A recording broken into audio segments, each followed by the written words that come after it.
Hello दोस्तों।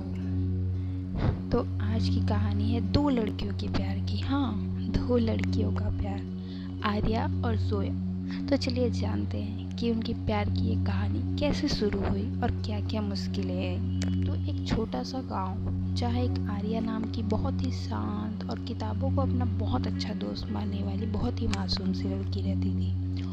उसने अपने कस्बे से सरकारी स्कूल से अपनी पढ़ाई पूरी की थी। उसी कस्बे के कॉलेज में अंग्रेजी साहित्य की छात्र थी।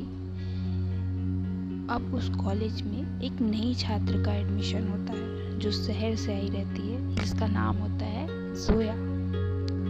जोया शहर से आई हुई एकदम अल्हड़, खुले बाल, खुला दिमाग, बेबाक मुस्कान और आत्मविश्वास से भरपूर, किसी को भी अपने बात में मोह लेने वाली बहुत ही प्यारी लड़की थी।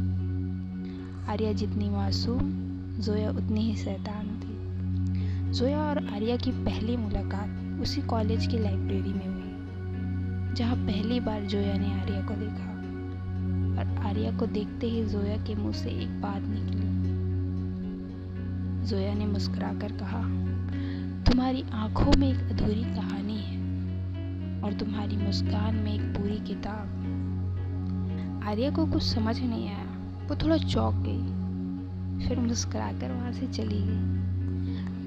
यहाँ से शुरू हुई एक अनदेखी, अनकही प्यार की, दोस्ती की यात्रा। हाँ, उनकी करीबियाँ और बढ़ती गई। आर्या और जोया की दोस्ती बहुत गहराई होती गई।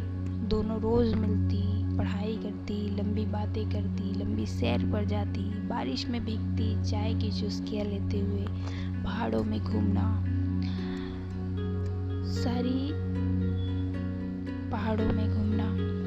पहाड़ों में खामोशियों के बीच में इनके बीच में एक नया रिश्ता बन रहा था। जोया ने आर्या को खुद से मिला दिया था, उसकी पसंद, उसकी आज़ादी, उसकी असली पहचान। आर्या ने पहली बार अपनी धड़कनों की आवाज़ सुनी थी, जो सिर्फ और सिर्फ जोया के लिए धड़क रही थी। फिर दोनों के बीच में अपने आप को स्वीकार करने की लड़ाई हुई। लड़ाई कुछ ऐसी, जब एक रात जोया ने आर्या से कहा, मैं लड़कों में नहीं, तुम में दिलचस्पी रखती हूँ।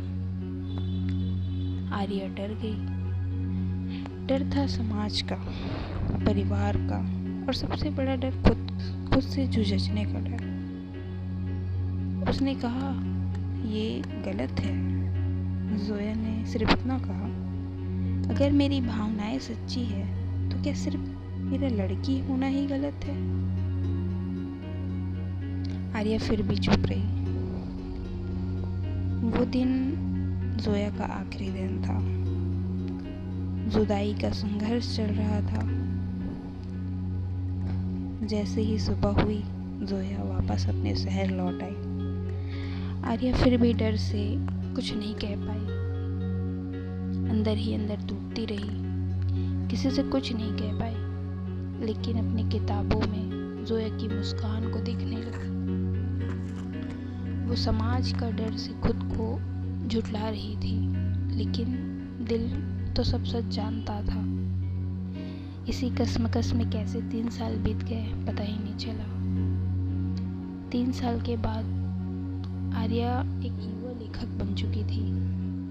उसकी किताब अनसेड कलर्स बेस्ट सेलर बन गया था। ऐसी कहानी जो 2 लड़कियों के प्यार पर आधारित थी। किताबों के लॉन्च होने के लिए वो दिल्ली पहुंची तो सामने मीडिया की भीड़ में एक चेहरा देखा, और वो चेहरा था जोया। जोया अब एक पत्रकार बन चुकी थी। उसकी आंखें मिली और 3 साल का सन्नाटा जैसे एक पल में ही टूट गया। जोया और आर्या एक दूसरे को देखते ही रह गए। जोया ने कहा, मैंने तुम्हारी किताबें पढ़ी आर्या, तुम्हारे हर शब्द में कहीं ना कहीं मेरा नाम छुपा था। आर्या ने कहा, मैंने तुम्हें शब्दों में जिया है, क्योंकि तुम्हें हकीकत में जीने की हिम्मत मुझ में नहीं थी। जोया ने कहा, क्या अब हिम्मत है? आर्या की आंखों में आंसू आ गए। और आर्या ने कहा, अब मेरे पास सब कुछ है सिवाय तुम्हारे। अंत नहीं, फिर एक शुरुआत हुआ। इस बार आर्या ने अपना हाथ पीछे नहीं हटाया। उसने जोया का हाथ थामा और भीड़ में, कैमरे के सामने, पूरी दुनिया के सामने उसे कहा, अगर मेरी कलम से निकली कहानी सच हो सकती है तो मेरा प्यार भी सच है और उसे जीने का भी मुझे हक है। और सबके सामने आर्या ने जोया को गले लगाया और उसे एक्सेप्ट किया। हाँ, समाज में बहुत सारी बातें हुई, बहुत सारे लोगों ने बहुत कुछ कहा, बट एक समय के बाद सब चुप हो गए। आर्या और जोया ने मिलकर एक कैफ़े खोला, कैफ़े लाइब्रेरी, अपने प्यार के नाम से, जहाँ हर कहानी को बिना डरे सुनाया जा सकता था। हर कोई बिना डरे प्यार कर सकता था। तो दोस्तों, आपको जोया और आर्या की ये कहानी कैसे लगी मुझे कमेंट में ज़रूर बताएं और मेरे इस चैनल को सब्सक्राइब करके ज़रूर जाएं। और अगर ऐसे ही कहानी आप और भी सुनना चाहते हो तो मुझे कमेंट करें। Thank you.